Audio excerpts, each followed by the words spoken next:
Radhe Radhe everyone, how are you all? I hope that you all are fine and doing well. Welcome to my another new cooking blog. आज मैं फिर से हाजिर हो गई हूँ एक बहुत ही ज़्यादा healthy, tasty and colourful recipe लेके। तो चलिए शुरू करते हैं इसे बनाना। तो सबसे पहले एक कढ़ाई लेंगे और उसमें आप किसी भी कटोरी से मेज़र करके डालेंगे पानी। तो याद रखना है कि हम जितना पानी डालेंगे उसका 2 गुना हम डालेंगे उसमें चावल का आटा। तो मैंने यहाँ पर 2 कटोरी पानी लिया है और उसमें डाल दिया है सॉल्ट अकॉर्डिंग टू टेस्ट और हल्दी का पाउडर। हल्दी का पाउडर मैंने यहाँ पर 1/4 टीस्पून के करीब यूज़ किया है और 1 चम्मच टीस्पून मैंने यहाँ पर कलौंजी या फिर मंगरेल जिसे बोलते हैं, कभी कभी लोग काला जीरा भी बोलते हैं इसे, वो डाला है। और गैस का फ्लेम अभी लो फ्लेम पे है और मैं इसमें डाल रही हूँ चावल का आटा। तो चूँकि मैंने 2 कटोरी पानी यूज़ किया है इस वजह से मैं यहाँ पर 4 कटोरी आटा यूज़ करूँगी। और गैस को हमें ऑफ़ नहीं करना है, इस तरीके से हमें इसे बनाते रहना है।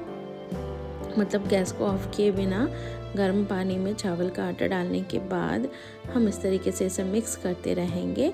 और जब मिक्सिंग का प्रोसेस थोड़ा आगे बढ़ जाएगा, सारा जो चावल है उसमें गुठलियाँ पड़ जाएंगी इस तरीके से, तो तब हम इसे ढक देंगे, गैस को ऑफ कर देंगे और इस पर लीड लगा देंगे, ढक्कन चढ़ा देंगे कम से कम 10 मिनट के लिए। 5 से 10 मिनट तक आपको इसे ढक्कन में ढक कर रखना है। फिर जब हम खोलेंगे ना तो ये थोड़ा सा और ज़्यादा सॉफ्ट हो जाएगा, मॉइस्ट हो जाएगा, मतलब पूरा पानी जो होगा वो उसने सोक कर लिया है। अब मैंने इसे एक परात में निकाल लिया है और मैं इसे अच्छे से, जिस तरीके से आटा लगाते हैं रोटी पूरी की, उस तरीके से मैं लगा रही हूँ। लेकिन अभी भी ये बहुत गर्म है, इसे अच्छे से पकड़ना मुश्किल हो रहा है। कभी कभी ना चावल का आटा जितना मैंने मेज़रमेंट बोला है उसके नाप से लेने पर भी कभी कभी पानी कम हो जाता है। तो ऐसे में आप क्या करें कि थोड़ा सा ज़्यादा गर्म पानी करके रख लें, ज़रूरत के हिसाब से उस पर पानी डालें अगर ज़रूरत हो तो।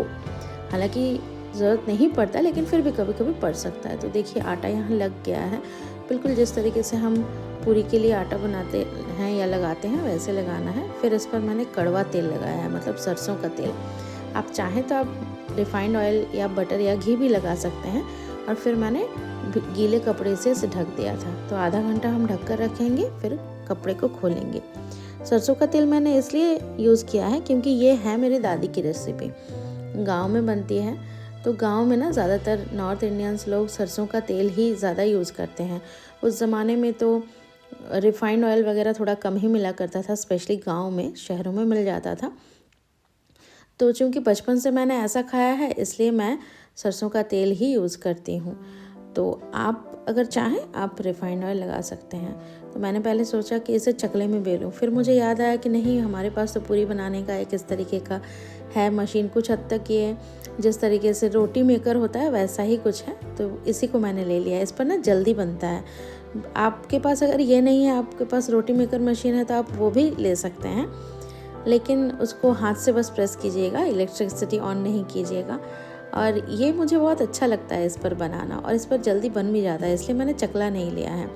अगर आपके पास दोनों ही चीज़ें नहीं हैं तो आप चकला ले लीजिए। और हल्के हाथों से मैंने इसे प्रेस किया है, 1 बार किया फिर 2 बार। तो जब हम इसे प्रेस करेंगे ना, चाहे आप किस पर भी बनाएं, तो तेल अच्छे से आप लगा लीजिएगा, चाहे वो चकले पर बनाएं या फिर इस तरीके के मशीन में या रोटी मेकर में। क्योंकि तेल लगाएंगे तो ये जो इसका थिकनेस देख लीजिए, तेल लगाएंगे ना तो हम लोगों का ये जो पूरी है ये चिपकेगा नहीं किसी भी चीज़ के ऊपर।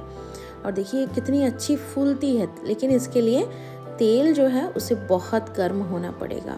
थोड़ा सा गर्म होगा तो ये काम नहीं बनेगा, फिर पूरियाँ हमारी फूली फूली सी सॉफ्ट सी नहीं बनेंगी।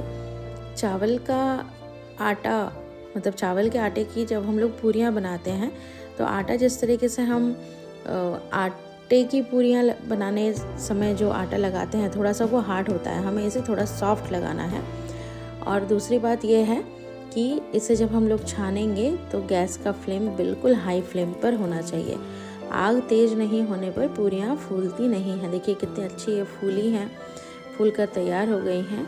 हाँ, इसमें तेल थोड़ा सा ज़्यादा है, लेकिन साल में 1 बार हम इसे खा ही सकते हैं, क्योंकि गर्म के दिनों में तो बनती नहीं है, ठंड के दिनों में ही बनती है। गर्मियों में हम लोग इतना हेवी ऑयली खाना पसंद भी नहीं करते हैं। उस टाइम हम चावल की रोटियां खाते हैं। तो मुझे ऐसा लगा कि चावल की पूरियां बहुत साल हो गए हैं नहीं बने हैं, 3-4 साल बाद मैं बना रही हूँ। तो मुझे लगा कि आप लोगों के साथ भी मैं शेयर करूँ। ये खाने में बहुत ज़्यादा अच्छी लगती है। तो चलिए फ्रेंड्स, मिलते हैं इसी तरीके के अगले ब्लॉग।